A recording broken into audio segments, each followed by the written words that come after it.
Good evening বন্ধুরা, আপনারা কেমন আছেন? আশা করি সবাই ভালো আছেন। আমিও ভালো আছি। আবার নতুন একটি ব্লগে আপনাদেরকে অনেক অনেক স্বাগত জানাই। তো ওটা হলো আমার বাবার বাড়ির লাস্ট দিন। তো আমার মা দেখুন আমার জন্য ফুলের ডাল কাটছে। মানে আমি যখনই আসি আমার মা কিছু না কিছু আমাকে দিয়েই থাকে। মানে কি বলবো, মা তো মাই হয়, মার জায়গা কেউ নিতে পারে না। আর মারা চায় যে মেয়ে যেন, মানে প্রত্যেকেই মারা চায় যে মেয়েরা যেন সুখে শান্তিতে থাকে।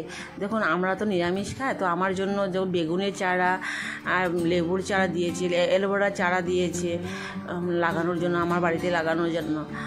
তো মানে আমার মা, মানে কি বলবো, যখনই আসে আমি যে শুধু গাছের চারা না, যখনই আসে কিছু না কিছু দিয়ে থাকে। আর আমার ছেলে আমার মার ভীষণ আদরের, কারণ প্রথমত নাতি পেয়েছে। তো আমার মার মনটা অনেক খারাপ। দেখুন মুখের মধ্যে কিভাবে স্পট পড়েছে। তো ওকে আমি ডক্টর দেখাবো। আমার মা দেখুন আমার ব্যাগটা টেনে টেনে নিয়ে আসছে। বাবার বাড়ি অনেক দিন থেকেছি, মানে কি 10 দিন যেন থেকেছি, যে কীভাবে দিনগুলো চলে গিয়েছে বুঝতেই পারলাম না। মা বাবার সঙ্গে কটা দিন আনন্দ ফুর্তি করে কেটেছি।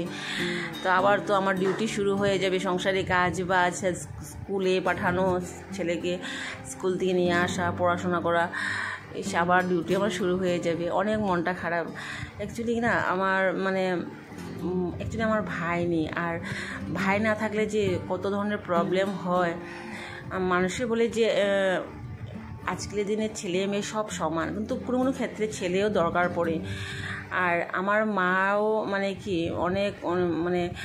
অনেক দুঃখ আছে, কারণ কি মাও আমার মারও ছেলে নেই, আমারও ভাই নেই।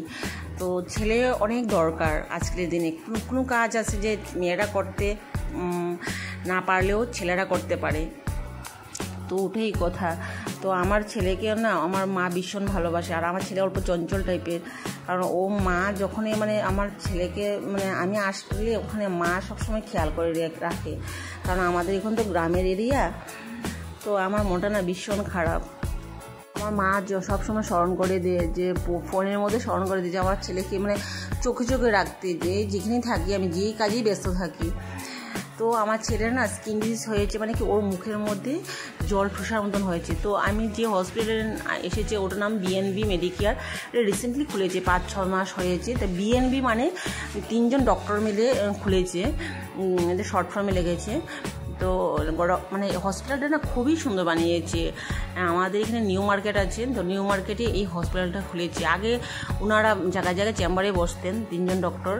তো আমি যে ডক্টর কাছে এসেছি ও ডক্টর, আমার ছেলে যখন একদম ছোট ছিল তখন থেকে ওই ডক্টরকে আমি দেখাই। ভীষণ ভালো ডক্টর, চাইল্ড স্পেশালিস্ট। ওখানে 3জন না 2জন চাইল্ড স্পেশালিস্ট আছে, আর একজন এমডি আছে, মেডিসিন ডক্টর।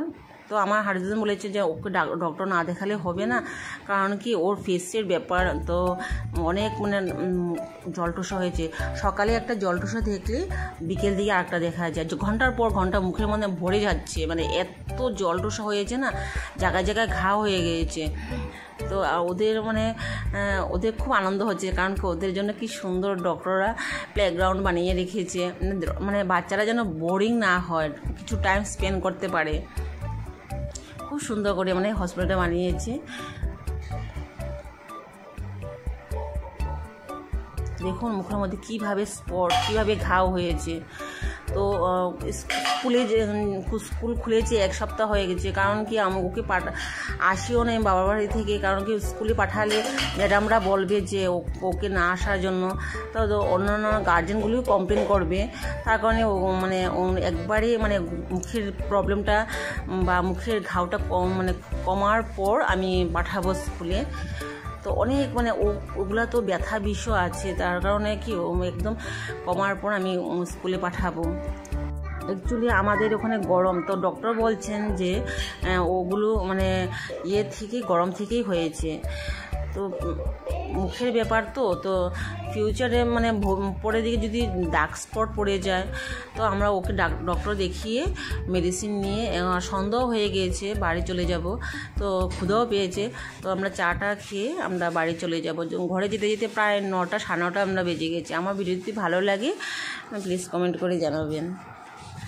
বাই।